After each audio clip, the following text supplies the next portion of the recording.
IT నిష్‌లో ఎక్కువగా software employees గాని, ఎవరైతే ఎంప్లాయీస్‌గా వర్క్ చేసేవాళ్ళు కంపెనీని ఫ్రీక్వెంట్‌గా చేంజ్ అవ్వటానికి మెయిన్ కారణం ఒకటండి. ఏంటంటే, అతను బాగా కష్టపడి ఆ కంపెనీలో మంచి హార్డ్ వర్క్ చేస్తూ ఉన్నాడనుకోండి.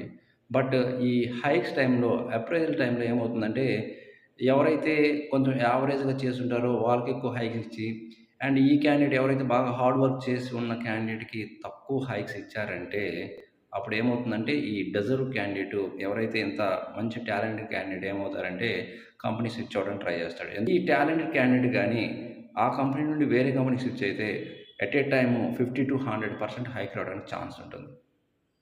ఓకే. ఇదొక మెయిన్ రీజన్ అండి. చాలామంది వాళ్ళు చాలా ఫీల్ అయిపోతుంటారు. ఎంత హార్డ్ వర్క్ చేసినా గూడా నాకు హైక్ ఇవ్వలేదు. వేరే వాళ్ళు ఏం చేయకపోయినా వాళ్ళకి హైక్ ఇచ్చారని ఇలాగ చేంజ్ అయ్యేవాళ్ళు చాలామంది గూడా ఉంటారు. ఇంకా చాలా రీజన్స్ ఉంటాయి. బట్ ఇది వన్ ఆఫ్ ది రీజన్ అండి. సో మీకు ఇలాంటి మరిన్ని ఐటీ రిలేటెడ్ ఇన్ఫర్మేషన్ కావాలంటే మన ఛానల్